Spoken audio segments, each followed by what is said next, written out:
Hello everyone, स्वागत है सभी का हमारे नए चैनल इंडियंस बायोलॉजी हब में। जैसा कि आपको पता है, पहले लेक्चर में ही बताया गया था कि कुछ स्पेशल क्लासेस भी इस चैनल के ऊपर आने वाली हैं। उसी सीरीज़ में आज हम लोग पहली लेक्चर डिस्कस करेंगे, जिसको हम लोग स्पेशल क्लास 1 के नाम से जानेंगे। इस लेक्चर में हम लोग एक बहुत ही ख़ास प्रकार के टॉपिक को डिस्कस करेंगे, जो कि प्रेजेंट टाइम की एक बहुत बड़ी रिक्वायरमेंट है। वर्ल्ड वाइड लेवल पर इसकी रिक्वायरमेंट है, इंडिया में भी इसकी रिक्वायरमेंट है, और बहुत सारी जो अन्य कंट्रीज़ हैं, जितनी भी कंट्रीज़ हैं, सभी कंट्रीज़ में इसकी बहुत बड़ी रिक्वायरमेंट है। उसी के ऊपर हम लोग बात करने वाले हैं। तो स्टार्ट करते हैं हम लोग इस टॉपिक को। देखिए, टॉपिक का नाम यहाँ पर है देश व विश्व की मांग, ग्लोबल इकोलॉजिकल बैलेंसिंग।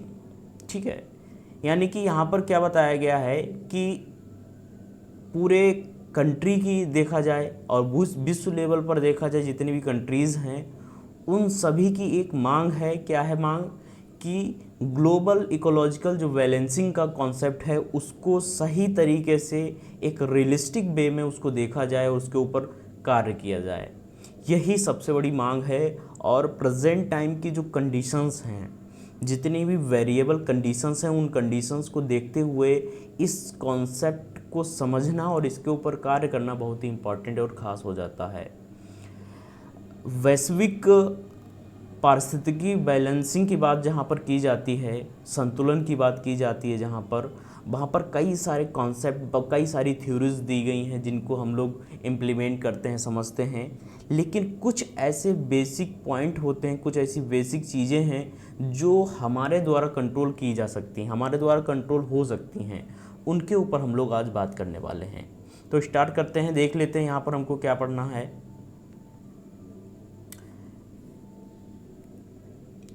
लिखा हुआ है ग्लोबल इकोलॉजिकल बैलेंसिंग। लिखा हुआ है कुछ ऐसी प्रॉब्लम्स जो विश्व के सभी कंट्रीज़ के लिए एक बड़ी प्रॉब्लम है। उनको इस तरीके से मैनेज किया जाना कि हमारे इन्वायरमेंट व जीवधारियों में आ जाते हैं, प्लांट्स भी आ जाते हैं, एनिमल्स भी आ जाते हैं, को हानि ना हो, उसे ग्लोबल इकोलॉजिकल बैलेंसिंग कहते हैं। यानी कि एक ऐसी प्रोसेस जिस प्रोसेस के अंतर्गत किसी भी प्रकार के जीवधारी, यानी कि पौधे हों, प्लांट्स हों, एनिमल्स हों, किसी भी प्रकार के जीवधारी को किसी भी प्रकार का नुकसान ना हो, और साथ ही साथ जो हमारा इन्वायरमेंट है, जो हमारी पर्यावरणीय कंडीशंस हैं, परिस्थितियां हैं, उनको भी नुकसान ना हो। इस तरीके से एक मैनेजमेंट बनाया जाए, उसी को हम लोग कह देते हैं ग्लोबल इकोलॉजिकल बैलेंसिंग। अब ग्लोबल इकोलॉजिकल जो बैलेंसिंग का कॉन्सेप्ट है, उस कॉन्सेप्ट के अंतर्गत कुछ ऐसी इम्पॉर्टेंट तथ्य हैं, कुछ पॉइंट्स हैं, जिनके ऊपर बात करेंगे हम लोग। लिखा हुआ है ग्लोबल इकोलॉजिकल इम्बैलेंसिंग के प्रमुख कारण निम्न हैं।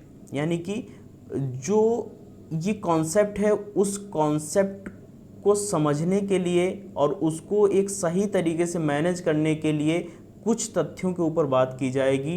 वो कौन कौन से हैं? तो देखिए, लिखा हुआ है बढ़ती हुई जनसंख्या, यानी कि जो पॉपुलेशन है वो धीरे धीरे बढ़ती चली जा रही है, चाहे हम लोग इंडिया की बात करें या फिर किसी अन्य फॉरेन कंट्रीज़ की बात करें।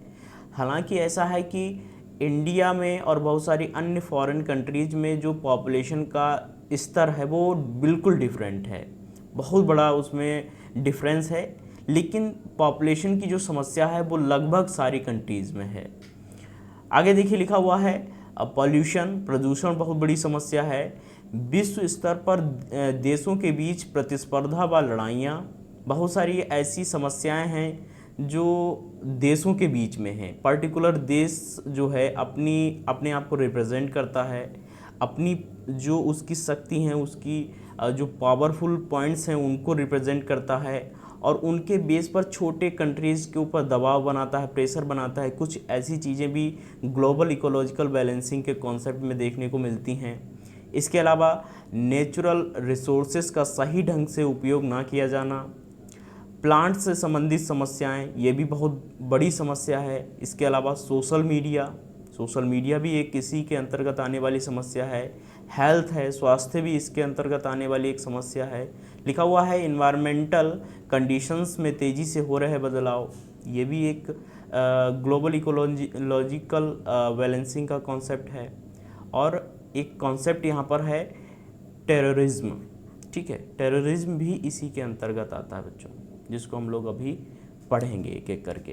तो कुछ ऐसे यहाँ पर पॉइंट्स दिए गए हैं जिनकर हम लोग अभी बात करेंगे, आसानी से समझने की कोशिश करेंगे कि क्या यहाँ पर बताया गया है और किस तरीके से हम लोग इसको पढ़ने वाले हैं। तो स्टार्ट करते हैं। सबसे पहले हम लोग बात करेंगे यहाँ पर जो पॉपुलेशन धीरे धीरे बढ़ रही है, उस पॉपुलेशन की जो मात्रा है वो धीरे धीरे बढ़ती चली जा रही है, उसी के ऊपर हम लोग सबसे पहले बात करेंगे। तो देखिए लिखा हुआ है यहाँ पर बढ़ती हुई जनसंख्या। लिखा हुआ है आज पूरे वर्ल्ड की पॉपुलेशन लगभग 800 करोड़ है, जिसमें चीन की जनसंख्या सबसे अधिक लगभग 143 करोड़ व दूसरे नंबर पर भारत की जनसंख्या लगभग 135 करोड़ है।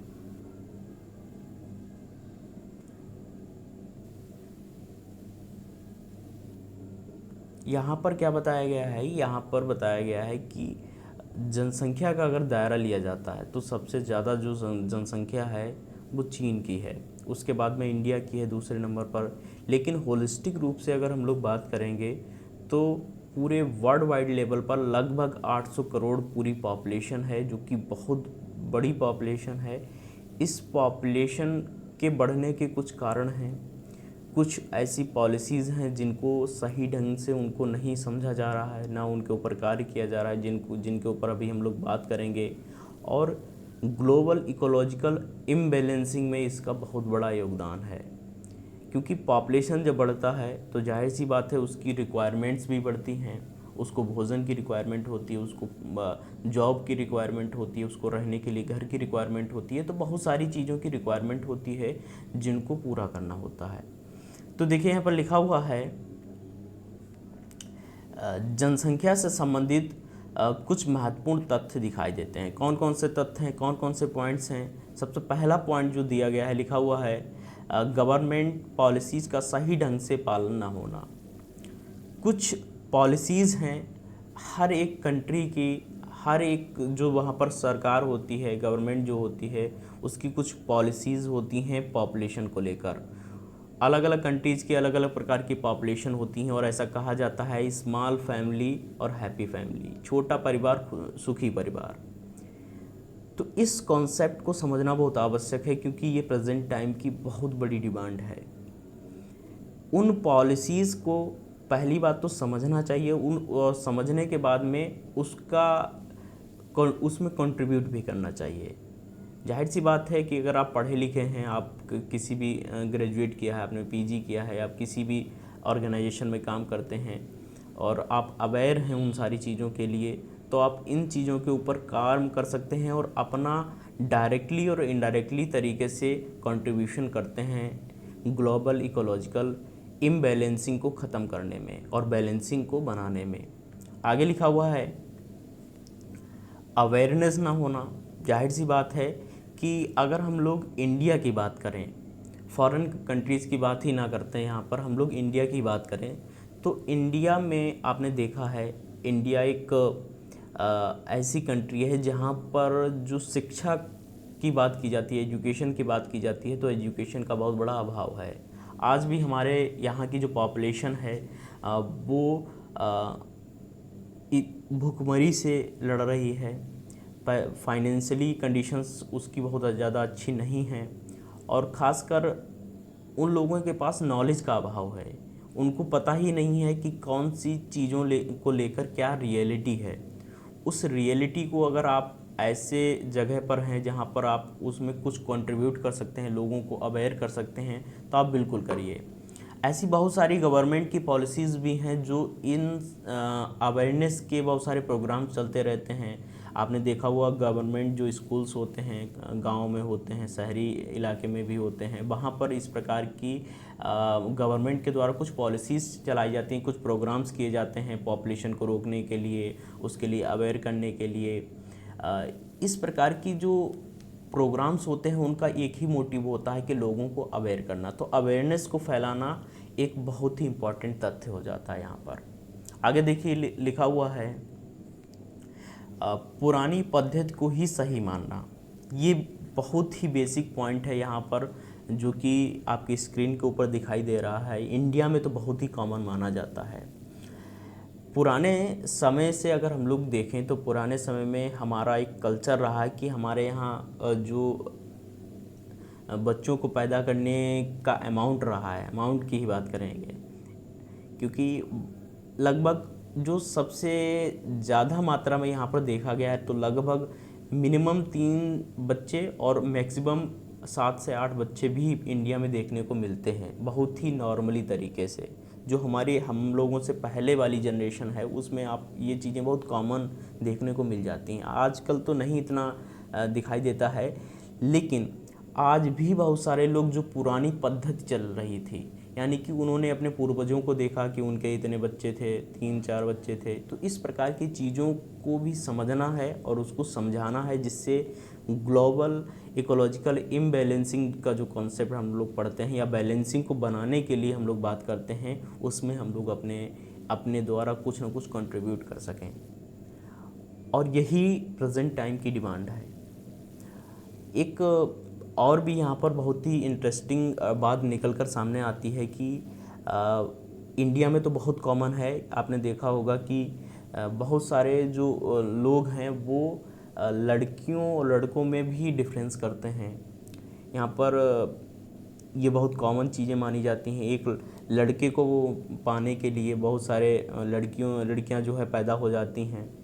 तो ये चीज़ें लोगों को पहले समझानी पड़ेंगी, उनको समझाना पड़ेगा कि कोई डिफरेंस नहीं है, कोई लड़का लड़की नहीं होता है, बिल्कुल सिमिलर होते हैं। लेकिन जो उनके जो बिलीव्स हैं, बिलीफ सिस्टम जो उनका पुराना है, उसको समझाने में, उस बिलीव को तोड़ने में बहुत सारा समय लगने वाला है, लेकिन धीरे धीरे उसमें इम्प्लीमेंट हो रहा है। बहुत सारे जो स्कीम्स हैं, बहुत सारे प्रोग्राम्स हैं, उनके माध्यम से ये सारी चीज़ें बदल रही हैं। लेकिन इसके द्वारा क्या हो रहा है कि पॉपुलेशन बढ़ रही है, और पॉपुलेशन बढ़ने के साथ साथ जो इम्बैलेंसिंग हो रही है पूरे सिस्टम में, वो बहुत ज़्यादा खतरनाक और घातक होने वाली है।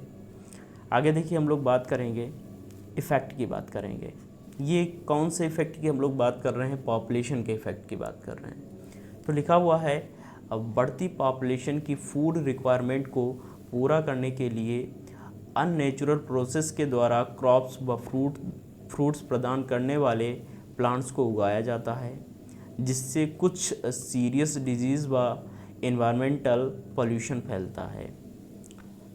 आपको पता है हर एक क्रॉप को उगाने के लिए, कल्टीवेट कराने के लिए, या किसी भी फ्रूट प्रदान करने वाले, प्रोवाइड करने वाले जो पौधे होते हैं, उनको उगाने के लिए एक नेचुरल प्रोसेस होता है कि उसको पौधों को किस तरीके से लगाना है, समय समय पर वाटर देना है, उसका डेवलपमेंट जो टाइमिंग होता है वो भी एक ख़ास होता है पीरियड। तो नेचुरल प्रोसेस के तहत जो भी चीज़ों को किया जाता है वो एक इस प्रकार का प्रोसेस होता है जो कि एक्सेप्ट किया जा सकता है। लेकिन अननेचुरल तरीके से प्रेजेंट टाइम में बहुत सारी प्रोसेस के थ्रू क्रॉप्स को, फ्रूट्स प्रदान करने वाले पौधों को कल्टीवेट कराया जाता है। और उनको क्यों कराया जाता है? क्योंकि उनकी डिमांड है, क्योंकि पॉपुलेशन बढ़ रही है, उनकी जो फूड रिक्वायरमेंट हैं वो बढ़ रही हैं, और उन फूड रिक्वायरमेंट को पूरा करने के लिए इन सारी टेक्निक्स का यूज़ किया जा रहा है। और इनके कारण बहुत बड़ा इफ़ेक्ट होता है, क्योंकि इस प्रोसेस के द्वारा जो भी क्रॉप वैरायटीज़ बनाई जाती हैं, फ्रूट्स को जो हमको प्राप्त होते हैं, उनमें डिजीज़ तो होता है, साथ ही साथ ये हमारे इन्वायरमेंट में एक टॉक्सिक नेचर फैलाने का या टॉक्सिक नेचर पैदा करने का काम करती हैं। तो जाहिर सी बात है, जब पॉपुलेशन कम होगी तो हमारी फूड की रिक्वायरमेंट भी कम होगी, जिससे हम लोग नेचुरल तरीके से, क्योंकि नेचुरल जो प्रोसेस है उसमें टाइम लगता है, टाइम टेकिंग प्रोसेस होता है, और ये जो प्रोसेस होते हैं इनको कम टाइमिंग में हम लोग अधिक मात्रा में जो फूड आइटम्स होते हैं या ईटेबल आइटम्स होते हैं उनको प्राप्त कर सकते हैं। आगे देखिए हम लोग बात करेंगे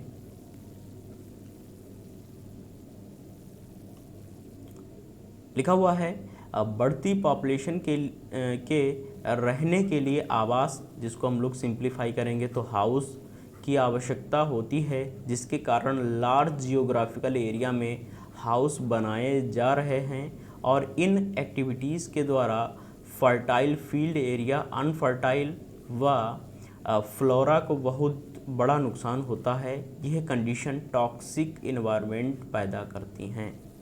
ये बहुत ही ख़ास बात है। जाहिर सी बात है कि कोई जहाँ पर भी या जिस एरिया में या जिस कंट्री में पॉपुलेशन का दायरा बढ़ता है, पॉपुलेशन बढ़ जाती है, पॉपुलेशन बढ़ने के साथ साथ उनको रहने के लिए कोई स्थान चाहिए होता है। जाहिर सी बात है घर उनको चाहिए होता है, और घर को बनाने के लिए एक बड़े लार्ज स्केल पर लार्ज जियोग्राफिकल एरिया, भौगोलिक एरिया का यूज किया जाता है। और उस भौगोलिक एरिया में मान लीजिए, जाहिर सी बात है आपने देखा है कि बहुत सारे शहरीकरण हो रहा है, प्लांट्स को काट कर प्लाटिंग कर दी जा रही है। तो वहाँ पर क्या होता है, वो एरिया का जो फ्लोरा है, वहाँ की जो वनस्पति है, वो तो समाप्त हो ही जाती है। और जब उस पर मकान बन जाता है, हाउस बन जाता है, तो उसका जो आसपास का जो एरिया होता है वो फर्टाइल ना रहकर, यानी कि उसमें किसी प्रकार की उपजाऊ क्षमता नहीं रह जाती है ज़्यादातर कंडीशंस में, और वो अनफर्टाइल हो जाता है, जो कि पूरे के पूरे विश्व लेवल पर, वर्ल्ड वाइड लेवल पर ये बहुत ही खतरनाक और डेंजरस सिचुएशन मानी जाती है। जब किसी भी देश का, किसी भी देश का जो जियोग्राफिकल एरिया है वो अनफर्टाइल हो जाए, ये बहुत ही टॉक्सिक सिचुएशन होती है, और पूरे इन्वायरमेंट को एक टॉक्सिक माहौल यहाँ पर देखने को मिल जाता है। ये भी एक ग्लोबल इकोलॉजिकल बैलेंसिंग के पॉइंट व्यू से बहुत ही इम्पॉर्टेंट बात हो जाती है, और इस पर काम करना पड़ेगा, इसको समझना पड़ेगा। और इसको समझने का मतलब क्या है कि आपको पॉपुलेशन कम करना है। आगे देखिए, हम लोग बात करेंगे बढ़ती पॉपुलेशन को अपनी लाइफ को सरवाइव करने के लिए जॉब की रिक्वायरमेंट या आवश्यकता होती है। इस जॉब को वेरियस इंडस्ट्रीज़ के द्वारा प्रोड्यूस किया जाता है, लेकिन इन इंडस्ट्रीज़ को लगाने का एक लीगल प्रोसेस होता है, जिसको अनदेखा करके डायरेक्टली नेचुरल रिसोर्सेज व एनवायरनमेंट को हानि पहुंचाई जा रही है। ये भी एक बहुत ही ख़ास बात हो जाती है कि जो पॉपुलेशन यहाँ पर बढ़ रही है, उस पॉपुलेशन के बढ़ने के कारण क्या होता है कि जो जॉब की रिक्वायरमेंट है, जाहिर सी बात है हर इंसान को अपना लाइफ सरवाइव करने के लिए जॉब की आवश्यकता होती है।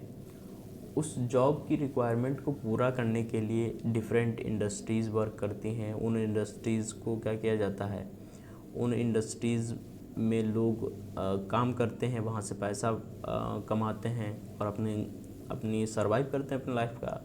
लेकिन इन इंडस्ट्रीज़ को बनाने में क्या किया जाता है, जियोग्राफिकल एरिया में जो वनस्पति है, जो फ्लोरा है, उसको समाप्त कर दिया जाता है, और इसका डायरेक्टली इफ़ेक्ट होता है हमारे नेचुरल रिसोर्सेज के ऊपर। जो हमारी प्राकृतिक संसाधन हैं, जो हमको प्रकृति के द्वारा दिए गए हैं, नेचर के द्वारा दिए गए हैं, उनका सही तरीके से यहाँ पर क्या होता है, दोहन नहीं होता है, सही तरीके से उनका उपयोग नहीं होता, और उनको गलत तरीके से उपयोग किया जाता है इन इंडस्ट्रीज़ में, जिसके कारण पूरा इन्वायरमेंट ख़राब होता है और ग्लोबल इकोलॉजिकल बैलेंसिंग को यहाँ पर बहुत बड़ा नुकसान होता है और इम्बैलेंसिंग यहाँ पर होने लगती है। आगे देखिए क्या बताया गया है। गवर्नमेंट जॉब को लेकर चल रही प्रतिस्पर्धा में यंग जनरेशन में मेंटल प्रॉब्लम व करप्शन इत्यादि को अधिक मात्रा में देखा गया है। मेंटली अगर हम लोग बात करें, मेंटल लेवल पर या साइकोलॉजिकल लेवल पर बात करें, तो आपने देखा है कि एक तो जो प्रेजेंट टाइम में एक प्रोपेगेंडा चलाया जा रहा है कि जो गवर्नमेंट जॉब हैं उनके लिए इतनी तैयारी, इतना कॉम्पिटिटिव एग्ज़ाम हो गया है। उन एग्ज़ाम्स को क्वालिफाई करने के लिए जो स्टूडेंट्स को स्ट्रगल करना पड़ रहा है, और स्ट्रगल करने के साथ साथ उनके ऊपर मेंटल प्रेशर आता है, क्योंकि जाहिर सी बात है जिस फेज़ में वो गवर्नमेंट जॉब के लिए तैयारी करता है, उस फेज़ में उसको अपने घर का भी ध्यान रखना है, बहुत सारी अन्य सिचुएशंस भी होती हैं, फाइनेंशियल प्रेशर होता है। तो इन सारी सिचुएशंस के कारण क्या होता है, उसके ऊपर एक मेंटल प्रेशर क्रिएट होता है जो कि पूरे के पूरे इकोसिस्टम के लिए अच्छा नहीं हो सकता है, क्योंकि जाहिर सी बात है मनुष्य एक बहुत ही इम्पॉर्टेंट कंपोनेंट है पूरे सिस्टम का, और उस पर जब प्रेशर रहता है तो सारी चीज़ें इम्बैलेंस हो सकती हैं। इसके कारण करप्शन भी बढ़ रहा है। जाहिर सी बात है, आपने सुना होगा बहुत सारी जॉब्स के लिए अलग अलग प्रकार की एक्टिविटीज़ हो रही हैं जो करप्शन को भी रिप्रेजेंट करती हैं। ये भी एक प्रकार का ग्लोबल लेवल पर एक होने वाला करप्शन है, इम्बैलेंसिंग है एक प्रकार की। आगे देखिए हम लोग बात करेंगे, पॉल्यूशन की बात करेंगे। पॉल्यूशन को आप लोग जानते हैं, प्रदूषण, और प्रदूषण एक ऐसी समस्या है जो कि इंडिया में ही नहीं वर्ल्ड वाइड लेवल पर बहुत ही तेज़ी से बढ़ रही है, और इसको समझना और इसको रोकना भी आवश्यक हो गया है। देखिए लिखा हुआ है, पॉल्यूशन एक जनरल प्रॉब्लम है जो दिनों दिन बढ़ती चली जा रही है, जो लगभग सभी कंट्रीज़ के लिए एक बड़ा चैलेंज है, जिनमें वाटर, एयर, सॉइल व नॉइज पॉल्यूशन सबसे अधिक घातक है। पॉल्यूशन की बात जहाँ पर की जाती है उसमें सबसे पहले देखा जाता है कि पॉल्यूशन का स्तर क्या है। जाहिर सी बात है, अलग अलग कंट्रीज़ में जो पॉल्यूशन का लेवल है वो अलग अलग है। कुछ कंट्रीज़ में पॉल्यूशन का स्तर बहुत ज़्यादा है, कुछ कंट्रीज़ में थोड़ा कम है, कुछ में बहुत कम है। तो उस लेवल को समझकर वहाँ की एक्टिविटीज़ को किया जाना चाहिए। मुख्य रूप से देखा जाता है जो वाटर पोल्यूशन है, जल प्रदूषण है, या वायु प्रदूषण है, या जो मृदा प्रदूषण है, या फिर नॉइज पोल्यूशन है, ये कुछ खास प्रकार के पोल्यूशन के टाइप हैं जो उनको नॉर्मली रूप से हम लोग देखते हैं, और इनके कुछ मुख्य कारण भी हैं जिनके ऊपर हम लोग थोड़ा सा बात कर लेंगे। यहाँ पर लिखा हुआ है, पोल्यूशन के कुछ मुख्य कारण दिखाई देते हैं। कौन कौन से कारण हैं? लिखा हुआ है, एबनॉर्मल तरीके से होने वाला डेवलपमेंट इसका एक महत्वपूर्ण कारण है, जिसमें एग्रीकल्चर फील्ड में अधिक मात्रा में केमिकल्स का यूज हो, इंडस्ट्रियलाइजेशन हो, अर्बनाइजेशन हो, डिफॉरेस्टेशन हो, सोशल मीडिया हो, साइंस एंड टेक्नोलॉजी हो, आर्मामेंट सिस्टम हो, इत्यादि। अब देखिए यहाँ पर बहुत सारी चीज़ें बताई गई हैं। सबसे ख़ास बात यहाँ पर क्या बताई गई है कि जो असामान्य तरीके से एबनॉर्मल टाइप से जो डेवलपमेंट हो रहा है वो सबसे ज़्यादा घातक है, और वही सबसे ज़्यादा पोल्यूशन को बढ़ा रहा है। एबनॉर्मल तरीके से डेवलपमेंट कैसे हो रहा है आपने देखा है।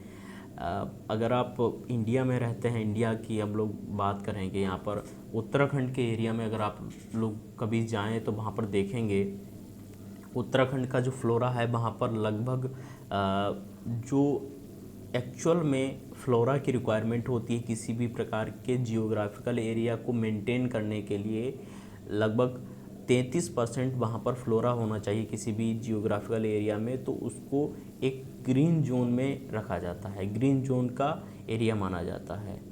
उत्तराखंड में अगर आप जाएंगे तो वहाँ पर प्रेजेंट टाइम में बहुत सारी प्लाईवुड इंडस्ट्री है, बहुत सारी अन्य इंडस्ट्रीज़ वहाँ पर लग रही हैं, और वहाँ पर बहुत हाईली लेवल से वहाँ पर जो ट्रीज़ हैं उनकी कटाई की जा रही है। तो ये क्या है, ये एक प्रकार का एबनॉर्मल डेवलपमेंट है, असामान्य विकास है, जिसके कारण क्या हुआ है, पूरा सिस्टम खराब हो सकता है। जाहिर सी बात है, हम लोग ऑक्सीजन लेते हैं, ऑक्सीजन कहाँ से मिलती है? पौधों से मिलती है। जब हम लोग उन्हीं को काट डालेंगे तो हम लोग कैसे जी पाएंगे, कैसे अपना लाइफ सर्वाइव कर पाएंगे? तो इनमें कुछ मुख्य पॉइंट्स यहाँ पर क्या दिए गए हैं। एक तो यहाँ पर बताया गया है इंडस्ट्रियलाइजेशन, पौधों को काट कर फील्ड एरिया को में जो श्रब्स हैं, जो साकी पौधे हैं या जो डिफरेंट प्रकार के पौधे हैं उनको समाप्त करके इंडस्ट्रीज़ को लगा दिया गया है। शहरीकरण, अर्बनाइजेशन किया जा रहा है, शहरीकरण किया जा रहा है, जिसमें भी पौधों को समाप्त किया जा रहा है। डिफॉरेस्टेशन आपने देखा होगा, डिफॉरेस्टेशन में पौधों को काट कर नई नई चीज़ों का डेवलपमेंट किया जा रहा है, ये भी एक प्रकार का बहुत घातक सिचुएशन दिखाई देती है। सोशल मीडिया का यूज़ भी पोल्यूशन का बहुत बड़ा कारण बन गया है। अगर आप लोग देखते होंगे सोशल मीडिया के द्वारा बहुत सारी ऐसी जो रेज़ हैं जो निकलती हैं जो कि बहुत घातक होती हैं, वो पूरे इन्वायरमेंट को टॉक्सिक बना देती हैं। साइंस एंड टेक्नोलॉजी में बहुत सारे ऐसे प्रैक्टिकल्स किए जा रहे हैं जो पूरे इन्वायरमेंट को बहुत ही हाईली लेवल पर टॉक्सिक तरीके से वहाँ पर अपने आप को रिप्रेजेंट करते हैं। और जो आर्मामेंट सिस्टम है, हमारा जो शस्त्रीकरण किया जा रहा है, आपने देखा है कि बहुत जितनी भी सेनाएं हैं, चाहे वो जल सेना हो, थल सेना हो या वायु सेना हो, वो अपने शस्त्रों को बढ़ा रहा है, वहाँ पर शस्त्रीकरण किया जा रहा है। तो उनके द्वारा भी क्या हो रहा है, पोल्यूशन का स्तर बढ़ रहा है। आगे देखिए बताया गया है नेचुरल रिसोर्सेज का एबनॉर्मल यूज़ किया जाना, जिसके कारण क्लाइमेटिक कंडीशन का असामान्य रूप से बदलना दिखाई देता है। अब हम लोग देखते हैं नेचुरल रिसोर्सेज होते हैं जो हमको प्रकृति के द्वारा दिए जाते हैं, जैसे कि हम लोग कॉमनली बात करेंगे तो वाटर है, फॉरेस्ट है, एयर है, सॉइल है, ये क्या है, नेचुरल रिसोर्सेज हैं। बहुत सारे अन्य भी नेचुरल रिसोर्सेज भी हैं। अगर हम लोग इनका सही ढंग से यूज़ नहीं करेंगे तो जाहिर सी बात है क्लाइमेटिक कंडीशन भी क्या हो जाएगी, प्रभावित हो जाएगी। और जब क्लाइमेटिक कंडीशन प्रभावित होगी तो ग्लोबल इकोलॉजिकल इम्बैलेंसिंग हो जाएगी। तो ये जो कनेक्शंस हैं, इन सारे कॉन्सेप्ट में जो इनका कनेक्शन है वो इकोलॉजिकल इम्बैलेंसिंग से है, ग्लोबल इकोलॉजिकल इम्बैलेंसिंग से है। और इसी कारण इन सारी पॉइंट्स के ऊपर हम लोग बात कर रहे हैं।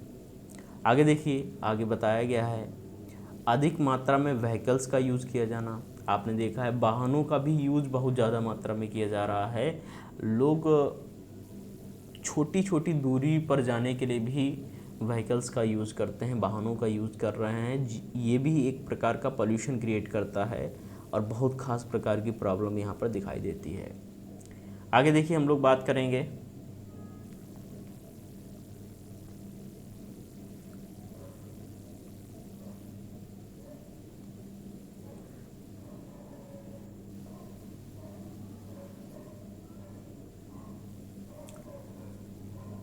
अब पोल्यूशन के कुछ इफ़ेक्ट होते हैं, कुछ उनके प्रभाव होते हैं, उन प्रभावों के ऊपर भी हम लोग बात करेंगे।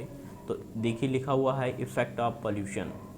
पोल्यूशन के कारण क्लाइमेटिक चेंज काफ़ी तेज़ी से हो रहा है, जिसके कारण वेरियस क्रॉप्स का सोइंग पीरियड व हार्वेस्टिंग पीरियड में चेंज, प्लांट्स व एनिमल्स में अनेकों डिजीज़ देखने को मिलती हैं। अब देखिए पोल्यूशन का स्तर जैसे जैसे बढ़ता चला जाता है उसका डायरेक्टली इफ़ेक्ट होता है क्लाइमेटिक कंडीशंस के ऊपर। उनके कारण क्या होता है, पोल्यूशन के कारण क्लाइमेटिक चेंज होने लगता है और क्लाइमेटिक चेंज होने पर उसका जीवधारियों के ऊपर, चाहे वो पौधे हों चाहे वो एनिमल्स हों, उनके ऊपर इफ़ेक्ट होने लगता है। खासकर हम लोग इसको प्लांट्स के ऊपर देख सकते हैं। आपने देखा होगा प्रेजेंट टाइम में जो भी किसान भाई हैं उनको इस बारे में जानकारी होनी चाहिए। जो जितनी भी प्लांट की वैरायटीज़ हैं, नॉर्मली रूप से हम लोग वीट है, राइस है, शुगर केन है, उनको देखते हैं। प्रेजेंट टाइम में एक बहुत ख़ास प्रॉब्लम है कि उनका जो सोइंग पीरियड है, उनको जो बोने का जो समय है वो चेंज हो रहा है और उनको जो काटने का समय है वो भी चेंज हो रहा है। पर जब ये प्रॉब्लम सामने दिखाई देती है तो ये बहुत ही अजीब व गरीब प्रॉब्लम है, क्योंकि पुराने समय की अगर हम बात करें, लगभग 5 से 10 साल पहले की ही बात करें, तो वहाँ पर इतना क्लाइमेट चेंज नहीं हुआ था उस टाइम पर। और एक पर्टिकुलर क्रॉप को बोने का, उसको काटने का एक पर्टिकुलर टाइम होता है जिस पर ये सारी प्रोसेस की जाती है। लेकिन क्लाइमेटिक चेंज के कारण क्या होता है, उनका जो सोइंग पीरियड है, उनका जो हार्वेस्टिंग पीरियड है वो चेंज होता चला जा रहा है और इसके कारण किसानों को बहुत बड़ी समस्या हो रही है। इसके अलावा पौधों में, जंतुओं में अनेक प्रकार की डिजीज़ देखने को मिलती हैं जो कि पोल्यूशन के कारण ही प्रोड्यूस होती हैं, उत्पन्न होती हैं, उनका निर्माण होता है। आगे देखिए बताया गया है एवरेज टेम्परेचर में लगातार ग्रोथ हो रही है। जाहिर सी बात है कि जो हमारा एवरेज टेम्परेचर है, एवरेज टेम्परेचर का मतलब है कि जो सामान्य टेम्परेचर है उस टेम्परेचर में चेंज हो रहा है, टेम्परेचर बढ़ता चला जा रहा है। बहुत सारी ऑर्गेनाइजेशंस हैं जो इसके ऊपर एनालिसिस करती हैं, उनके द्वारा ये कहा गया है कि जो टेम्परेचर नॉर्मल टेम्परेचर है उससे 2 डिग्री सेंटीग्रेड टेम्परेचर बढ़ गया है, और इस टेम्परेचर के बढ़ने के कारण पूरा जो इन्वायरमेंट है, या कह सकते हैं पूरा जो ग्लोबल इकोलॉजिकल सिस्टम है, वो पूरा इम्बैलेंस हो गया है। जाहिर सी बात है किसी भी चीज़ को या किसी भी ऑब्जेक्ट के लिए कोई ऑप्टिमम टेम्परेचर है, कोई विशेष प्रकार का टेम्परेचर है, और वो टेम्परेचर धीरे धीरे बढ़ता चला जा रहा है, और उसको रोकने के लिए बहुत सारी एक्टिविटीज़ तो की जा रही हैं, उनको रोकने के लिए बहुत सारे प्रोग्राम्स तो किए जा रहे हैं, लेकिन एक्चुअल में उनके ऊपर कोई ध्यान नहीं दे रहा है। लेकिन जब एक ऐसा पॉइंट आ जाएगा जहाँ पर सरवाइव करना भी मुश्किल हो जाएगा, तब लोगों को इसकी इम्पोर्टेंस समझ में आएगी, लेकिन तब बहुत लेट हो जाएगा। और ये जो टेम्परेचर बढ़ रहा है, इसका मेन कारण जो है वो यही है कि पॉपुलेशन बढ़ रही है, पोल्यूशन बढ़ रहा है, और इनका जो कनेक्शन है वो आपस में एक दूसरे से लिंक होता है। आगे देखिए, फर्टाइल सॉइल अनफर्टाइल सॉइल में चेंज हुई जा रही है। जाहिर सी बात है, आपने देखा होगा फर्टाइल सॉइल होती है और अनफर्टाइल सॉइल होती है। भारत की अगर हम लोग बात करें तो भारत का जो जियोग्राफिकल एरिया है वो बहुत बड़ा है, ब्रॉड है, और उस जियोग्राफिकल एरिया में जो फर्टाइल सॉइल है उसकी मात्रा भी बहुत ज़्यादा है, और अनफर्टाइल सॉइल की भी मात्रा बहुत ज़्यादा है। लेकिन एक बहुत बड़ा कारण यहाँ पर देखने को मिल रहा है कि प्रेजेंट टाइम में जो फर्टाइल सॉइल है वो अनफर्टाइल सॉइल में बदलती हुई जा रही है, जिसके कारण क्या हो रहा है कि फर्टाइल सॉइल की जो परसेंटेज थी वो तो धीरे धीरे कम हो रही है, लेकिन जो अनफर्टाइल सॉइल थी, जिसको हम लोग दूसरी भाषा में या देहाती भाषा में हम लोग समझते हैं ऊसर सॉइल, ऊसर सॉइल की जो मात्रा है वो बढ़ती चली जा रही है। और ऊसर सॉइल एक ऐसी सॉइल होती है जिसमें किसी भी प्रकार की क्रॉप को आप कल्टीवेट नहीं करा सकते, किसी प्रकार के प्लांट का डेवलपमेंट नहीं होता है, और वहाँ पर अगर हो भी जाता है तो नागफनी जैसे पौधों का वहाँ पर डेवलपमेंट हो भी सकता है, तो उनका कोई महत्व है नहीं हम लोगों के लिए।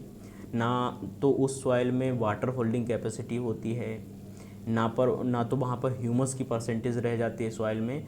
तो क्या हो रहा है कि फर्टाइल सॉइल अनफर्टाइल सॉइल में कन्वर्ट होती चली जा रही है, जो कि एक बहुत बड़ी प्रॉब्लम है, और बहुत बड़े लेवल पर बहुत बड़े जियोग्राफिकल एरिया में इस प्रकार की एक्टिविटीज़ को एनालिसिस किया गया है। हर साल बहुत सारी ऐसी ऑर्गेनाइजेशंस हैं जो इस डाटा को एनालिसिस करती हैं और उसको रिप्रेजेंट भी करती हैं कि इस साल में या किसी पर्टिकुलर ईयर में कितना जियोग्राफिकल एरिया जो है फर्टाइल सॉइल से अनफर्टाइल सॉइल में कन्वर्ट हो गया है। और हर देश में ये एक्टिविटीज़ होती हैं, किसी पर्टिकुलर देश की बात नहीं की जा रही यहाँ पर। आगे हम लोग कुछ पॉइंट्स को यहाँ पर डिस्कस करेंगे। लिखा हुआ है इंडस्ट्रीज़ से निकलने वाली कुछ टॉक्सिक गैसेस टॉक्सिक एनवायरनमेंट बना रही हैं, तथा इसके कारण ओजोन डिप्लीशन भी तेज़ी से हो रहा है। आप लोग देखते हैं इंडस्ट्रीज से बहुत सारे टॉक्सिक आइटम्स निकलते हैं, टॉक्सिक गैसेस निकलती हैं, जिसमें हम लोग सल्फ़र डाइऑक्साइड है, नाइट्रस ऑक्साइड है, बहुत सारी सल्फ़र मोनोऑक्साइड है, बहुत सारी गैसेस निकलती हैं, जो गैसेस अपने नेचर में ही इतनी टॉक्सिक होती हैं कि वो अगर सॉइल में मिक्स हो गई तो उसको इफ़ेक्ट करने लगती हैं। एयर में अगर मिक्स हो जाती हैं तो एयर में उसका बहुत बड़ा इफेक्ट होता है, टॉक्सिक नेचर रिप्रेजेंट करती हैं। जिन एरियाज़ में आपने देखा होगा अधिक मात्रा में इंडस्ट्रियलाइजेशन होता है, वहाँ पर लोगों को रेस्पिरेटरी डिजीज़ हो जाती है, श्वसन लेने में या सांस लेने में दिक्कत होने लगती है, क्योंकि वहाँ पर जो टॉक्सिक गैसेस होती हैं उनकी परसेंटेज बढ़ जाती है। जिन एरियाज़ में इंडस्ट्रीज़ ज़्यादा होती हैं उनका जो वहाँ का जो फ्लोरा होता है वो थोड़ा सा मुरझाया हुआ होता है, अधिक वहाँ पर उस फ्लोरा में क्या होता है वो अधिक हरा भरा नहीं दिखाई देता है, क्योंकि वहाँ पर क्या होता है उन टॉक्सिक गैसेस का इफ़ेक्ट हो जाता है, जिसके कारण वो सही तरीके से ना ही उसमें फोटोसिंथेसिस होता है, ना ही उनका जो ग्रोथ रेट है वो उतना सही होता है, ना ही उनका डेवलपमेंट हो पाता है। तो ये सारे क्या हैं, ये एक प्रकार के बहुत ही खतरनाक जोन को क्रिएट करने वाली चीज़ें हैं जो कि प्रेजेंट टाइम में बहुत ही घातक हो सकती हैं और इनके ऊपर कार्य करना बहुत ही आवश्यक हो गया है। ड्रिंकिंग वाटर की कमी हो रही है, जाहिर सी बात है। वाटर का जो अगर क्राइटेरिया देखें हम लोग तो वाटर की कमी नहीं है पूरे देश में, वाटर तो बहुत सारा है, लेकिन वाटर की जब बात की जाती है तो ड्रिंकिंग वाटर की जो है वो कमी हो रही है, क्योंकि ड्रिंकिंग वाटर की परसेंटेज कम है और उसी ड्रिंकिंग वाटर में जितने भी पॉल्यूटेंट्स हैं, बहुत सारे अन्य कंपोनेंट्स हैं जो उसको दूषित कर रहे हैं, तो इस कारण ड्रिंकिंग वाटर जो है धीरे धीरे कम होता चला जा रहा है। अब समुद्री जल का तो हम लोग यूज़ करते नहीं हैं पीने के लिए, ड्रिंकिंग वाटर का करते हैं, या ग्रेविटेशनल वाटर जिसको हम लोग कह सकते हैं उसका यूज़ करते हैं, तो उसमें भी गिरावट आ रही है धीरे धीरे।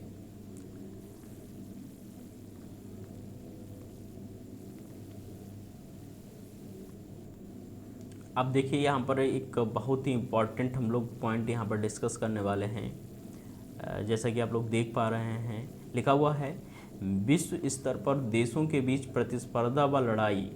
ठीक है, वर्ल्ड वाइड लेवल पर क्या हो रहा है, जो डिफरेंट प्रकार के जो देश हैं, कंट्रीज़ हैं, उनके बीच में प्रतिस्पर्धा चल रही है, एक दूसरे से लड़ाई चल रही है, और वो लड़ाई कई पॉइंट्स के ऊपर है, कई बातों के ऊपर है।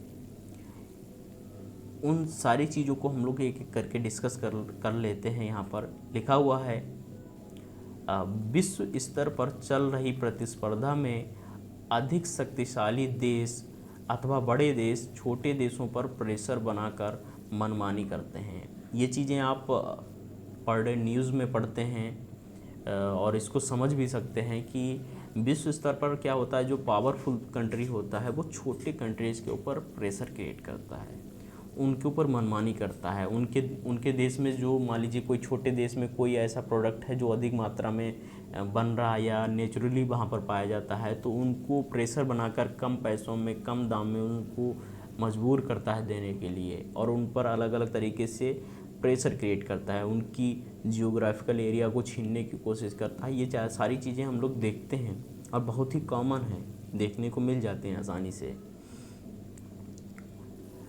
लिखा हुआ है विश्व स्तर पर सभी देश तेज़ी से अपनी न्यूक्लियर व वेपराइजेशन पावर को बढ़ा रहे हैं, जिससे वह विश्व स्तर पर अपने आप को पावरफुल रिप्रेजेंट कर सकें।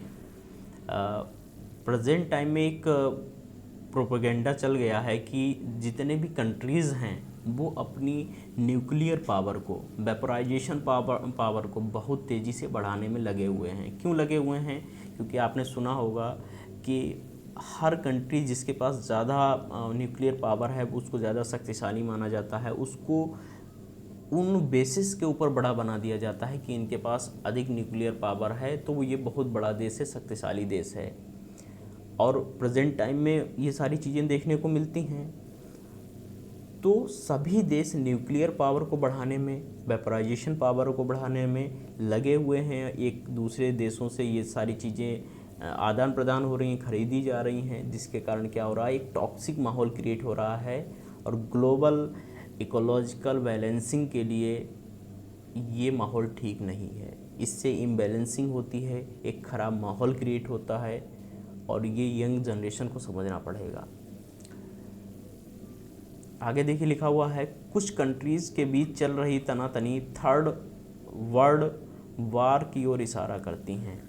ये भी एक बहुत ख़ास पॉइंट यहाँ पर लिखा हुआ है। आपने देखा होगा रूस और यूक्रेन के बीच में प्रेजेंट टाइम में एक बहुत ही तनातनी चल रही है। आपने देखा होगा काफ़ी समय से चल रही है, और वो क्या रिप्रेजेंट करती है, वो तीसरे विश्व युद्ध की ओर इशारा करती है। और अगर विश्व युद्ध होता है तो किसी पर्टिकुलर देश का नुकसान नहीं होता है, पूरे विश्व का नुकसान होता है, ग्लोबल लेवल पर उसका नुकसान होता है। और जब इस प्रकार की कंडीशंस क्रिएट होती हैं तो फाइनेंशियली नुकसान होता है, हज़ारों लाखों करोड़ों जाने जाती हैं,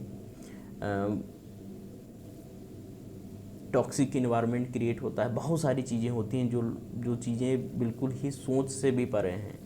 तो इन सारी चीज़ों के ऊपर समझना चाहिए, इनके ऊपर काम करना चाहिए। और देश की जो गवर्नमेंट है उसको भी इन चीज़ों के ऊपर इम्प्लीमेंट करना होगा।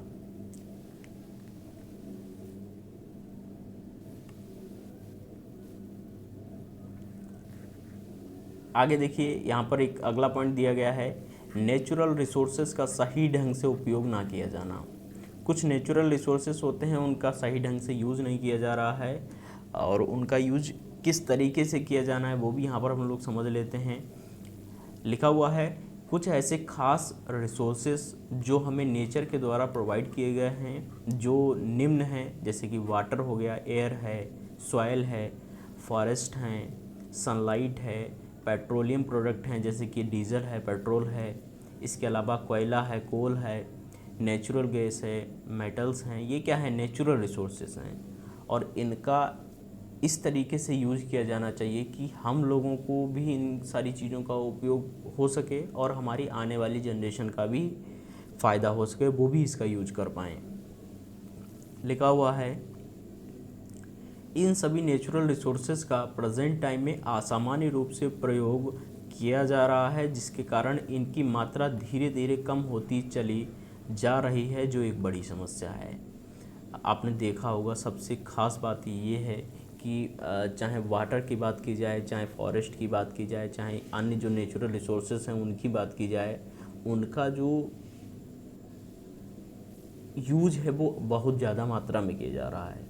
और उनको बनाने के बारे में भाई जाहिर सी बात है, कोई नेचुरल रिसोर्स है वो नेचुरली ही बनेगा, ऐसा तो है नहीं कि हम लोग उसको बना सकते हैं। तो उनका यूज इतना ज़्यादा हो रहा है कि धीरे धीरे वो समाप्त होते चले जा रहे हैं, और बहुत बड़ी समस्या को ये रिप्रेजेंट कर रहे हैं, जो कि प्रेजेंट टाइम में देखने को मिल रही है, और आने वाले समय में बहुत ज़्यादा कठिनाई भी होने वाली है।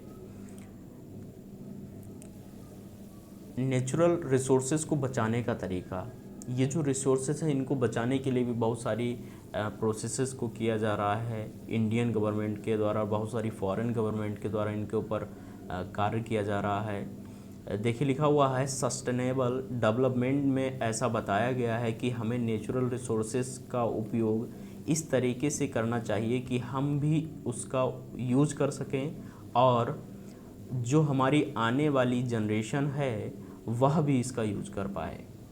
जाहिर सी बात है, एक कॉन्सेप्ट है सस्टेनेबल डेवलपमेंट, जिसमें ये बताया जाता है, जिसको हम लोग हिंदी में सतत विकास के नाम से जानते हैं, जिसमें ये बताया जाता है कि जितने भी नेचुरल रिसोर्स हैं उनका जो प्रेजेंट टाइम की जनरेशन है वो इस तरीके से उसका यूज़ करे कि हम लोगों को भी उसका यूज़ करने को मिल जाए, और जो हमारी आने वाली जनरेशन्स हैं, हमारे जो बच्चे हैं, उनके जो बच्चे हैं, उनको भी उन सारी चीज़ों का यूज़ करने को मिल जाए। इस तरीके से हम लोग नेचुरल रिसोर्सेज का यूज़ करें। तो ये भी एक बहुत ख़ास बात यहाँ पर बताई गई है, और यही एक ऐसा पॉइंट है जिससे हम लोग नेचुरल रिसोर्सेज को कंजर्वेट कर सकते हैं। अगर नहीं करते हैं तो ये ग्लोबल इकोलॉजिकल इम्बैलेंसिंग का एक बहुत बड़ा कैरेक्टर हो सकता है। लिखा हुआ है, उचित मात्रा में ही नेचुरल रिसोर्सेज का उपयोग किया जाए, जो कि आज के समय की मांग है। जाहिर सी बात है, जितने भी नेचुरल रिसोर्सेज हैं उनका सही ढंग से या सही तरीके से ही यूज किया जाना चाहिए। आगे देखिए, हम लोग बात कर लेते हैं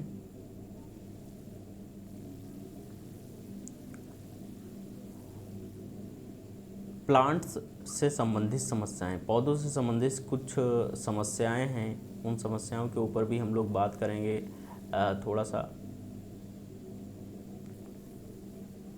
पौधों से संबंधित जो समस्याएं हैं उनके ऊपर भी हम लोग थोड़ी सी बात कर लेते हैं। क्या समस्याएं हैं?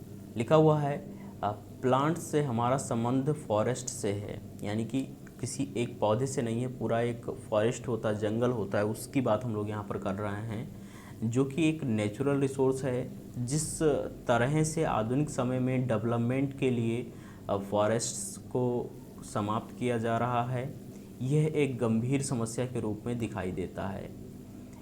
आधुनिक जो डेवलपमेंट किया जा रहा है, डेवलपमेंट में इंडस्ट्रीज़ लगाई जा रही हैं, डिफरेंट टाइप के जो गवर्नमेंट के प्रोसेस हैं उनको किया जा रहा है, और उन प्रोसेस के द्वारा क्या होता है जो फॉरेस्ट है उनको काट दिया जा रहा है। इवन आप देखते हैं अर्बनाइजेशन हो रहा है, शहरीकरण हो रहा है, उसमें भी इन सारी एक्टिविटीज़ को देखा जा रहा है, या कोई पार्क बनाया जा रहा है, या कोई नई सौंदर्यकरण किया जा रहा है। तो ये सारी चीज़ें क्या हैं, इनको करने के लिए जंगलों को काटा जा रहा है। और सबसे ज़्यादा जो यहाँ पर बेसिक पॉइंट है वो इंडस्ट्रियलाइजेशन का ही है। इंडस्ट्रीज़ को बनाने में इन एक्टिविटीज़ को या पौधों को या जंगलों को समाप्त किया जाता है। तो देखिए यहाँ पर क्या बताया गया है, किसी भी जियोग्राफिकल एरिया में 33% से अधिक प्लांट्स का होना आवश्यक होता है, जो एक ग्रीन जोन का रिप्रेजेंटेटिव होता है, और यह परसेंटेज सबसे सुटेबल मानी जाती है किसी भी जियोग्राफिकल एरिया के लिए। लेकिन प्रेजेंट टाइम में अधिकांश प्लेसेस पर यह परसेंटेज केवल 13 से 15% तक रह गई है। ख़ास बात यहाँ पर बताई गई है, किसी भी कोई भी भौगोलिक एरिया है, कहीं का भी है, वहाँ पर जो सबसे सूटेबल प्रकार की कंडीशन मानी जाती है वो होती है कि वहाँ पर जो प्लांट्स की परसेंटेज है वो 33% के आसपास या उससे अधिक होनी चाहिए। और अधिकांश कंडीशंस में ऐसा देखा गया है कि ये जो परसेंटेज है वो 13 से 15% या 16% तक रह जा रही है, जो कि एक बहुत बड़ी प्रॉब्लम है, क्योंकि ऑक्सीजन लेवल इसके कारण बहुत ही बिलो जा रहा है, नीचे जा रहा है, और जिसके कारण जो अन्य गैसेस हैं वो ऑक्सीजन में मिलकर हमारे बॉडी को नुकसान पहुंचा रही हैं, हमारे इन्वायरमेंट को नुकसान पहुंचा रही हैं, और बहुत सारी डिजीज़ को क्रिएट कर रही हैं। जाहिर सी बात है, पौधे कम होंगे तो ऑक्सीजन का प्रोडक्शन भी कम होगा। तो पौधों से रिलेटेड ये सारी समस्याएं हमको देखने को मिलती हैं। इसके मुख्य कारण भी हैं कुछ, देखिए हेडिंग में दिया गया है, फॉरेस्ट या प्लांट्स से संबंधित मुख्य कारण हैं। तो इसमें भी 3 कारण मुख्य रूप से दिखाई देते हैं। एक तो डिफॉरेस्टेशन हो गया, दूसरा हो गया अर्बनाइजेशन हो गया, और तीसरा है इंडस्ट्रियलाइजेशन। पौधों की कटाई की जा रही है, शहरीकरण किया जा रहा है, और औद्योगिकरण किया जा रहा है, यानी कि इंडस्ट्रीज़ को लगाया जा रहा है। इन तीनों बेसिक कारणों के कारण क्या हो रहा है कि हमारे पूरे सिस्टम में पौधों का जो लेवल है या पौधों की जो परसेंटेज है वो धीरे धीरे घटती चली जा रही है। ये सिर्फ इंडिया की ही बात नहीं है, ये पूरे सिस्टम की बात है, पूरे सारी कंट्रीज़ की बात की जा रही है। और इसका सबसे बड़ा इफ़ेक्ट होता है पूरे ग्लोबल इकोलॉजिकल सिस्टम के ऊपर या ग्लोबल इकोलॉजिकल बैलेंसिंग के ऊपर। इस चीज़ के कारण या फॉरेस्ट की कमी होने के कारण इम्बैलेंसिंग बहुत ही खास रूप से और स्पष्ट तरीके से प्रिमिटिव लेवल पर ही दिखाई देने लगती है। आगे देखिए, हम लोग बात कर लेते हैं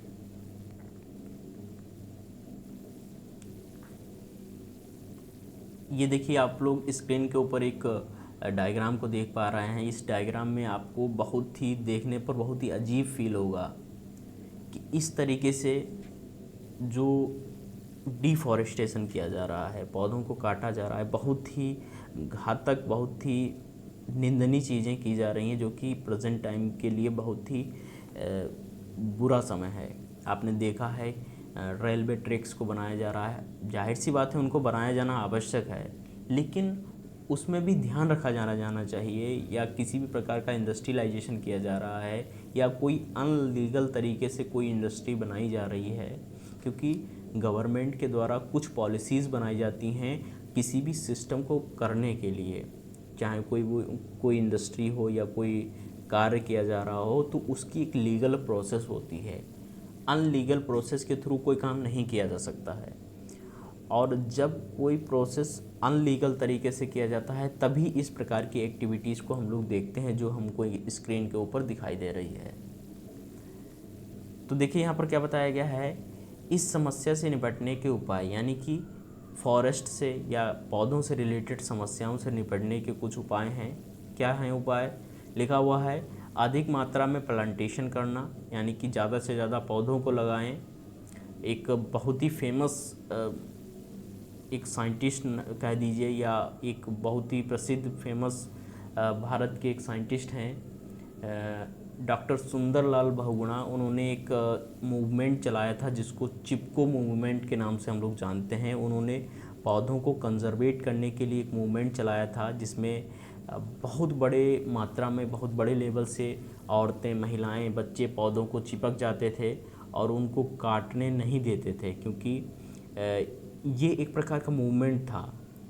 इस प्रकार के मूवमेंट को आप लोग पढ़ते हैं और उनका बहुत सारे कॉम्पिटिटिव एग्ज़ाम में भी पूछा जाता है, तो उस प्रकार की ही रिक्वायरमेंट है प्रेजेंट टाइम में अवेयरनेस को लेकर। ऐसे ही हम लोग अवेयर कर सकते हैं इस प्रकार की एक्टिविटीज़ को करके। प्लांटेशन हम लोग कर सकते हैं, अधिक से अधिक प्लांटेशन करें, पौधों को लगाएं। इससे क्या हो सकता है, पौधों की जो प्रॉब्लम है, फॉरेस्ट को हम लोग डेवलप कर सकते हैं। लिखा हुआ है अनलीगल तरीके से किए जा रहे कार्यों को रोकना, चाहे वो अनलीगल तरीके से इंडस्ट्रीज़ को लगाया जा रहा हो या किसी कोई अन्य एक्टिविटी की जा रही हो, या बहुत सारी जगह पर ऐसा देखा जा रहा है कि जो फॉरेस्ट हैं उनको चोर हैं या जो अन्य प्रकार के लोग अपने पैसा कमाने के लिए उनको काट कर रात में काट लेते हैं, उसको बेच देते हैं। तो इन प्रकार की अनलीगल एक्टिविटीज़ को भी ध्यान दिया जाना चाहिए। इसके अलावा इन्वायरमेंट में फॉरेस्ट के इम्पोर्टेंस के लिए लोगों को अवेयर करना। जाहिर सी बात है कि जो अवेयरनेस है, अवेयरनेस को फैलाना बहुत ज़रूरी है कि फॉरेस्ट हैं तो हम लोग हैं, हम लोग जीवित हैं, तो वो उसका एक मुख्य कारण हमारे जंगल हैं, हमारे पौधे हैं, क्योंकि उनसे हमको ऑक्सीजन मिलती है, उनके बिना हमारा अस्तित्व नहीं है। आगे हम लोग देखिए बात करेंगे, सोशल मीडिया की बात करेंगे। बहुत ही इम्पॉर्टेंट कॉन्सेप्ट है, ये भी ग्लोबल इकोलॉजिकल सिस्टम से जुड़ा हुआ टॉपिक है। लिखा हुआ है सोशल मीडिया एक ऐसा प्लेटफॉर्म है जिसकी वजह से देश व वर्ल्ड लेवल पर काफ़ी बेहतर तरीके से कार्य किए जा रहे हैं। सोशल मीडिया की वजह से जॉब क्रिएशन व अन्य डेवलपमेंट बहुत अच्छी तरीके से हुए हैं, लेकिन कुछ स्टडीज़ के अकॉर्डिंग एक डाटा निकल कर आया है जो बहुत भयानक है। कौन सा डाटा निकल कर आया है उसकी बात करेंगे। लिखा हुआ है एक रिसर्च के अकॉर्डिंग ये बताया गया है कि सोशल मीडिया अल्कोहल से भी अधिक एडिक्टिव है, और एक कैलकुलेशन के अनुसार आज के समय में प्रत्येक व्यक्ति मिनिमम 3 से 4 घंटे सोशल मीडिया में इन्वेस्ट कर रहा है और उसका जो आउटकम है वह निगेटिव में है। ये बहुत ही इम्पॉर्टेंट बात है प्रेजेंट टाइम में और यंग जनरेशन के लिए ख़ास बात है। सोशल मीडिया का सभी लोग यूज़ करते हैं लगभग। अगर हम लोग बात करें तो सारी कंट्री, सभी कंट्री के जितनी भी कंट्रीज़ हैं उनके सारी जो पॉपुलेशन है वो सभी सोशल मीडिया के ऊपर हैं, और उस सोशल मीडिया का यूज़ बहुत अच्छी तरीके से बहुत सारी चीज़ों को क्रिएट किया जा रहा है। जॉब्स को क्रिएशन में, बहुत सारे डेवलपमेंटल प्रोसेस में भी सोशल मीडिया हमारे लिए बहुत ही लाभकारी हो गई है। लेकिन कुछ स्टडीज़ हुई हैं इसके ऊपर जिनके द्वारा ये निकला है कि जो लोग अल्कोहल पीते हैं, चाहे वो ब्रांडी है, रम है, कुछ डिफरेंट टाइप की जो अल्कोहलिक बिवरेजेस होते हैं जिनको पीते हैं लोग, उनका जो एडिक्शन होता है उनको लोग छोड़ नहीं पाते हैं। उससे अधिक हावी या कह सकते हैं हाईली टाइप का एडिक्शन हो जाता है हमको सोशल मीडिया से। हम लोग हम लोग सिंप्लीफाई करें अगर, हम लोग तो जो है सबसे इम्पॉर्टेंट जो टूल हो गया है वो हो गया है फ़ोन। हम लोग अपना फ़ोन छोड़ ही नहीं पाते हैं क्योंकि सारी एक्टिविटी हम लोग उसके द्वारा करते हैं, और वहाँ पर हम लोग मिनिमम 3 से 4 घंटे रोज़ इन्वेस्ट करते हैं। इन्वेस्ट का मतलब होता है मिस यूज़ करते हैं। इन्वेस्ट का मतलब ये नहीं है कि आप पैसा वहाँ पर इन्वेस्ट कर रहे हैं, मिस यूज़ कर रहे हैं, आपको पता भी नहीं चल रहा है और आप काफ़ी अधिक समय वहाँ पर लगाए जा रहे हैं, और जो उसका आउटकम है वो जीरो ना होकर नेगेटिव में है। क्योंकि आप जब सोशल मीडिया का यूज़ करते हैं किसी प्रकार की, चाहे वो फेसबुक है, इंस्टाग्राम है या किसी अन्य प्रकार की जो सोशल मीडिया प्लेटफॉर्म्स हैं, उनका जब हम लोग यूज़ करते हैं तो हमारी जो बॉडी है उसमें जो हार्मोनल एक्टिविटी है वो बहुत स्लो हो जाती है। हमारी बॉडी का जो मोशन है वो बहुत स्लो हो जाता है, हमारी बॉडी एक्टिव नहीं रह जाती, हमारा माइंड एक्टिव नहीं रह जाता है। तो ये एक प्रकार का जो सिस्टम है वो हम लोगों को इनएक्टिव कर देता है। हम लोगों की जो सोचने की क्षमताएं होती हैं, अवेयरनेस जो लेवल होता है, वो लगभग इसके द्वारा क्या होता है, कम होता चला जाता है और हम लोग आलसी हुए जा रहे हैं। तो सोशल मीडिया का भी एक ग्लोबल इकोलॉजिकल इम्बैलेंसिंग में बहुत बड़ा कारण है और ये यंग जनरेशन के लिए बहुत ही घातक हुआ जा रहा है। देखिए, एक पॉइंट यहाँ पर और भी मेंशन किया गया है, लिखा हुआ है प्रेजेंट टाइम में यूज़ किया जा रहा है सोशल मीडिया प्लेटफॉर्म्स को इस तरह डिज़ाइन किया जाता है कि वह हमारी अटेंशन को पा सकें। सारी जो वैल्यू है वो हमारी अटेंशन की है। हम लोग चीज़ों को देखते हैं, चाहे वो यूट्यूब हो, इंस्टाग्राम हो, फेसबुक हो, उन चीज़ों को जब हम लोग देखते हैं, मान लीजिए कोई रील्स देख रहे हैं या कोई वीडियो देख रहे हैं, तो उनको क्रिएट करने वाले क्रिएटर हैं या उनको जो बनाने वाले क्रिएटर हैं, वो इस तरीके से उन चीज़ों को डिज़ाइन करते हैं, वो हमारी साइकोलॉजी को, हमारे जो मेंटल टूल्स हैं उनको समझ लेते हैं कि हमारा माइंड किस प्रकार की चीज़ों को ज़्यादा उसमें इंटरेस्टेड है। आपने देखा होगा, अगर आप किसी भी प्रकार के, अगर मान लीजिए आप मैच में इंटरेस्टेड हैं, आईपीएल में इंटरेस्टेड हैं, या डिफरेंट टाइप के, सबका इंटरेस्ट अलग होता है। तो जैसे जैसे आप वीडियोस को पुश करते हैं, उसको देखते हैं, और उसी टाइप के या उससे रिलेटेड वीडियोस जो है आने लगते हैं। ये क्या है, ये एक प्रकार का सोची समझी एक एक्टिविटी है जो कि सोशल मीडिया को क्रिएट करने वाले, वहाँ पर जो लोग कार्य करते हैं, काम करते हैं, वो इन चीज़ों को क्रिएट करते हैं जिससे वो हम लोगों का अटेंशन पा सकें, और हम लोग इन चीज़ों को समझ नहीं पाते हैं, जिससे कि हमारा इम्बैलेंसिंग हो जाती है और हम लोग इम्बैलेंस होंगे, हम लोग एबनॉर्मल होंगे। हमारा टाइम जब मिसयूज़ होगा तो इस पूरे सिस्टम का भी टाइम मिसयूज़ हो रहा है और ग्लोबल लेवल पर पूरे के पूरे इकोसिस्टम को भी नुकसान हो रहा है। आगे देखिए, कुछ और यहाँ पर पॉइंट्स हैं। एक पॉइंट बहुत ही खास यहाँ पर निकल कर आता है, हेल्थ, स्वास्थ्य। जाहिर सी बात है कि हेल्थ भी हम सभी के लिए इम्पॉर्टेंट है। उससे रिलेटेड कुछ चीज़ें हैं जो हम लोग समझ लेते हैं। लिखा हुआ है, हेल्थ सभी मनुष्यों के लिए खास होती है और प्रेजेंट टाइम में बिजी लाइफ में हम इसे इम्पोर्टेंस देते ही नहीं हैं, जबकि हम सभी को सबसे ज़्यादा इम्पोर्टेंस हेल्थ को ही देनी चाहिए। जाहिर सी बात है, हेल्थ को मनी से ऊपर रखा गया है, हेल्थ को वेल्थ से ऊपर रखा गया है। हेल्थ है तो सारी चीज़ें हैं, और प्रेजेंट टाइम में इतना ज़्यादा स्ट्रगल हो गया है, इतना ज़्यादा सर्वाइवल हो गया है कि लोग हेल्थ के ऊपर ध्यान नहीं देते हैं। और हेल्थ से रिलेटेड दो ऐसी चीज़ें हैं जो बहुत ज़्यादा खास हो जाती हैं। उन दोनों चीज़ों के ऊपर हम लोग छोटे छोटे कॉन्सेप्ट के तौर पर यहाँ पर बात करेंगे। लिखा हुआ है, हेल्थ से रिलेटेड कुछ नॉर्मल एक्टिविटीज़ हैं या एक्टिविटीज़ हैं जो ध्यान देनी हैं। कौन कौन सी एक्टिविटीज़ हैं? पहली है डाइट और दूसरा है फिजिकल एक्टिविटी। डाइट का मतलब ये नहीं है, आप लोग जैसा बुक्स में पढ़ते हैं कि इतने इतने परसेंटेज कार्बोहाइड्रेट चाहिए, इतना प्रोटीन चाहिए, इतना वो चाहिए, इतना कैलकुलेशन कोई कर भी नहीं पाता है। लेकिन डाइट का मतलब ये है कि आप ऐसे आइटम्स का यूज़ ना करें जो आपको एक्चुअल में पता है कि हमारी बॉडी के लिए सही नहीं है, जो मार्केट में आप लोग देखते हैं और उनका यूज़ भी करते हैं। तो उनसे जहाँ तक आप बच सकते हैं उनसे बचिए, क्योंकि वो आपकी बॉडी के लिए सूटेबल नहीं है, आपके लिए सूटेबल नहीं है। लेकिन प्रेजेंट टाइम में जो नई जनरेशन है वो अपने आप को कूल दिखाने के लिए, कूल बनाने के लिए उन सारी चीज़ों को अधिक ज़्यादा यूज़ करती है जो हमारी बॉडी के लिए सही नहीं है। और दूसरा है फिजिकल एक्टिविटी। बहुत सारे हेल्थ से रिलेटेड जो डॉक्टर्स हैं या हेल्थ के जो एक्सपर्ट हैं वो ये बताते हैं कि प्रत्येक व्यक्ति को किसी न किसी प्रकार की फ़िज़िकल एक्टिविटी करनी चाहिए।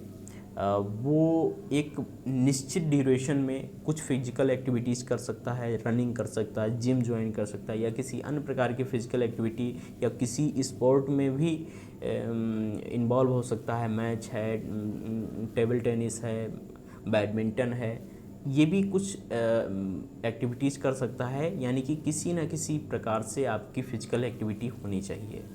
और फिजिकल एक्टिविटी का मतलब क्या है कि आपको पसीना आना चाहिए, आपके अंदर, आपकी बॉडी के अंदर जो कॉम्प्लेक्स प्रोटीन्स हैं, फैट है, उस वो जाहिर सी बात है उसके जो मॉलिक्यूल्स हैं वो टूटने चाहिए, उनके बॉन्ड्स टूटने चाहिए, तभी तो पसीना आएगा, तभी तो एनर्जी फॉर्मेट होगी।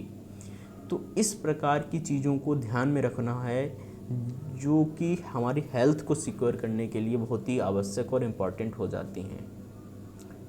आगे देखिए, कुछ और भी कॉन्सेप्ट हैं इसी टॉपिक के अंतर्गत। लिखा हुआ है इन्वायरमेंटल कंडीशंस में तेज़ी से हो रहा बदलाव। जो हमारी पर्यावरणीय कंडीशंस हैं उनमें भी बदलाव हो रहा है और उनके कारण बहुत सारी एबनॉर्मल एक्टिविटीज़ देखने को मिल जाती हैं। लिखा हुआ है प्रेजेंट टाइम में वेरियस फैक्टर्स के कारण इन्वायरमेंटल कंडीशंस में बहुत तेज़ी से बदलाव हो रहे हैं, जिनका इफ़ेक्ट डायरेक्टली प्लांट्स व एनिमल्स पर दिखाई देता है या दिखाई देते हैं। लिखा हुआ है तेज़ी से बदल रही वातावरणीय परिस्थितियों के कारण सीजनल ड्यूरेशन में चेंज आम रूप से देखा जा रहा है। बहुत ही ख़ास बात यहाँ पर बताई गई है। ये भी आपके इकोलॉजिकल बैलेंसिंग कॉन्सेप्ट के अंतर्गत ही आता है। इसमें क्या बताया गया है कि जो हमारी पर्यावरणीय परिस्थितियाँ हैं, चाहे वो टेम्परेचर है, चाहे वो सीजन्स हैं, जितनी भी आप देखते हैं, वर्षा ऋतु है, विंटर सीजन है, गर्मियों का समय है, ये जो कंडीशंस हैं ये एनवायरमेंटल कंडीशंस के द्वारा डिसाइड होती हैं। आपने देखा होगा कि इन कंडीशंस में भी बहुत तेज़ी से प्रेजेंट टाइम में चेंज हो रहा है और ये जो चेंज है वो पौधों को और जंतुओं को डायरेक्टली रूप से प्रभावित करता है।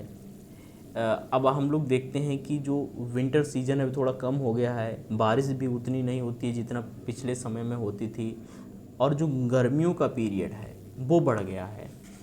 तो ये एक प्रकार का इन्वायरमेंटल इम्बैलेंस है, इन्वायरमेंटल एबनॉर्मल इम्बैलेंस है जो कि हम लोगों के द्वारा हुआ है। हम लोगों की कुछ ऐसी एक्टिविटीज़ हैं, चाहे वो पॉपुलेशन बढ़ रही हो, चाहे हम लोग इंडस्ट्रीज़ लगा रहे हैं, इन सारी एक्टिविटीज़ के कारण ही ये सारी चीज़ें देखने को मिल रही हैं और ये हम लोगों के ऊपर ही हावी हो जाएंगी एक टाइम पर, और हावी हो रही हैं, हो नहीं जाएंगी। होने का मतलब है उनका लेवल तो बढ़ ही रहा है, लेकिन प्रेजेंट टाइम में भी हमको ये सारी चीज़ें देखने को मिलती हैं। इनके कुछ इफ़ेक्ट हैं, उन इफ़ेक्ट को देख लेते हैं। कुछ प्रभाव हैं, जैसे डिजीज़ का स्तर बढ़ना, जाहिर सी बात है कि रोग हैं उनका स्तर बढ़ गया है। वेरियस क्रॉप्स की सोइंग बार हार्वेस्टिंग पीरियड में चेंज होना, आपने देखा होगा जितने भी क्रॉप्स हैं उनका जो सोइंग पीरियड है उसमें चेंज हो रहा है, किसके कारण? इन्वायरमेंटल कंडीशंस के कारण। और हार्वेस्टिंग पीरियड में भी उनको जब काटा जाता है उनका भी पीरियड जो है या तो डिले हो जा रहा है या फिर वो पहले पक जा रही हैं। तो फिर ये क्या है? ये एक प्रकार का इन्वायरमेंटल कंडीशन में चेंज होने के कारण ये इफ़ेक्ट है एक प्रकार का।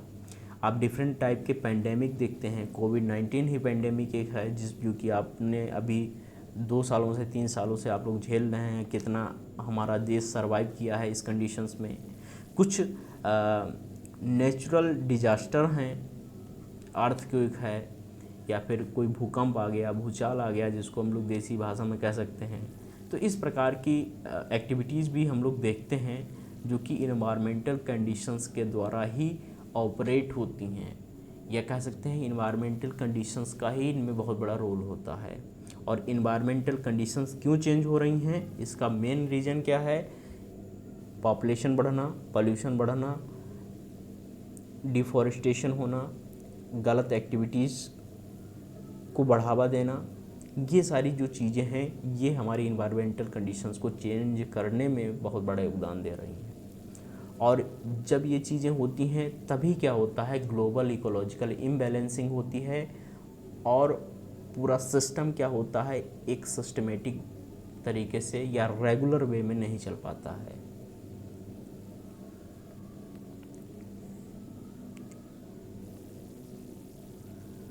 आगे देखिए, एक लास्ट टॉपिक है इस टॉपिक के अंतर्गत, टेररिज्म। टेररिज्म एक ऐसा कॉन्सेप्ट है जिसके कारण पूरे दुनिया, पूरे विश्व के लोग बहुत ही ज़्यादा परेशान हैं, क्योंकि इस कंडीशन में क्या होता है, बहुत ही अजीब प्रकार की सिचुएशन हमें दिखाई देती है। ह्यूमंस के द्वारा ऐसी एक्टिविटी अपनी समझ के लेवल पर की जाती है, अपनी बुद्धि के द्वारा, अपनी साइकोलॉजी के द्वारा की जाती है, या कह सकते हैं अपने कॉन्शियस माइंड के द्वारा की जाती है, जिसके कारण बहुत ही बड़ा नुकसान हो जाता है, लोगों की जानें जाती हैं। और इस कॉन्सेप्ट में वो सारी चीज़ें हम लोग पढ़ेंगे। लिखा हुआ है प्रेजेंट टाइम में बहुत सी टेररिस्ट ऑर्गेनाइजेशन एक्टिव तरीके से कार्य कर रही हैं, जो प्रत्येक देश के लिए एक बहुत बड़ा खतरा हैं। अलग अलग कंट्रीज़ में इन टेररिस्ट ऑर्गेनाइजेशन का प्रभाव देखने को मिला है। ISIS एक बहुत सक्रिय आतंकवादी संगठन है, जो भारत जैसे देशों के लिए समस्या का केंद्र है। देखिए, यहाँ पर सिर्फ एक ही ऑर्गेनाइजेशन का नाम यहाँ पर दिखाई दे रहा है, और ऐसी एक ऑर्गेनाइजेशन नहीं है, या कह सकते हैं ऐसा एक आतंकवादी संगठन नहीं है। हजारों ऐसे आतंकवादी संगठन हैं जो एक्टिव तरीके से इंडिया में और बहुत सारी अन्य फॉरेन कंट्रीज़ को नुकसान पहुंचा रहे हैं। टेररिस्ट जो ऑर्गेनाइजेशन है या आतंकवादी जो संगठन होते हैं, उसमें एक पूरा सोचा समझा प्रोसेस होता है। कुछ ऐसे टेररिस्ट होते हैं, उनके बाकायदा उनका एक सिस्टम होता है, एजुकेशन उनका सिस्टम होता है, जिसमें उनको उन चीज़ों को सिखाया जाता है, किस तरीके से लोगों को मारना है, ट्रेनिंग दी जाती है, और उनके माइंड को इस तरीके से तैयार किया जाता है कि वो अपने बारे में नहीं सोचते हैं। उनको जो बताया जाता है वो सिर्फ उसी पर ध्यान देते हैं, ना ही उनके लिए किसी की जान की कोई कीमत रहती है, ना ही उनके लिए कोई ही जो ह्यूमन बिहेवियर होता है, ह्यूमन के अंदर मानवता होनी चाहिए, वो सारी चीज़ें उनके अंदर ख़त्म हो जाती हैं। और ये क्यों हो पा रहा है? क्योंकि बहुत सारी ऐसी ऑर्गेनाइजेशन हैं, ऐसी लोग हैं जो उन चीज़ों को ऑपरेट करते हैं, और इस तरीके से ऑपरेट करते हैं कि वो पूरे सिस्टम के लिए, चाहे इंडिया हो चाहे किसी भी फॉरेन कंट्री की बात की जाए, सबके लिए घातक प्रॉब्लम और समस्या को क्रिएट करते हैं। तो ये यहाँ पर जितने भी हम लोग कॉन्सेप्ट पढ़े हैं, ये सारे के सारे कॉन्सेप्ट एक दूसरे से जुड़े हुए हैं, उनका एक दूसरे से लिंक है, और इन सारे प्रोसेस का एकमात्र मोटिव यहाँ पर यही है स्पेशल क्लास के अंतर्गत, कि ये हमारे इकोलॉजिकल या ग्लोबल इकोलॉजिकल जो बैलेंसिंग का कॉन्सेप्ट हम लोग देखते हैं या समझते हैं, उनको इम्बैलेंस करने में इनका बहुत बड़ा योगदान है। अगर हम लोग इन सभी पॉइंट्स को ध्यान में रखें, इनको सही तरीके से समझें, उनकी अवेयरनेस को बढ़ाएं, और कुछ इनलीगल तरीके से जो काम हो रहे हैं, लीगल नहीं हैं, उनके ऊपर एक्शन लें, तो इसमें हम लोग कंट्रोल कर सकते हैं। और कुछ नहीं, जो भी हम लोगों से हो सकता है, जितना भी हम लोग कंट्रीब्यूट कर सकते हैं, वो हम लोग कर सकते हैं और करना पड़ेगा। अगर आपको इस देश को, इस पूरे सिस्टम को, इस पूरे इकोसिस्टम को, जिसको हम लोग पारिस्थितिकी तंत्र कहते हैं, अगर उसको सही करना है, अपने लिए जीना है और दूसरों के लिए भी जीना है, तो इस सिस्टम को आपको फॉलो करना होगा, इन सारी चीज़ों को समझना होगा। तो स्पेशल क्लास के अंतर्गत आज की क्लास यहाँ पर हम लोग समाप्त करते हैं। अगली क्लास हम लोग स्पेशल क्लास के अंतर्गत लाएंगे, जिसमें हम लोग कुछ इम्पॉर्टेंट टॉपिक्स के ऊपर बात करेंगे। अगर आपको हमारा ये लेक्चर अच्छा लगा हो तो चैनल को सब्सक्राइब कर दें, और लिंक को इसकी ज़रूर शेयर करें, जिससे कि कुछ और हमको चीज़ों को समझने में, क्योंकि जाहिर सी बात है जब चीज़ों को लोग समझते हैं तो वो कुछ कमेंट करते हैं, बताते हैं कि सर इस पे बनाइए, या कोई भी अपना एक सुझाव देता है, जिससे कि एक नई सोच आती है, नई समझ आती है, और उससे नई चीज़ों को भी क्रिएट करने के लिए एक मोटिवेशन आता है। तो सभी का बहुत बहुत थैंक यू और धन्यवाद सभी का। लेकिन एक बात ध्यान रखिए, जो BSc से रिलेटेड बच्चे हैं, स्टूडेंट हैं, वो इस चैनल को ज़रूर सब्सक्राइब करें, क्योंकि उनका जो डाटा है वो यहाँ पर धीरे धीरे अपलोड होने वाला है। सारी चीज़ें अपलोड होने वाली हैं और एक सीक्वेंस में अपलोड होने वाली हैं। Thank you so much.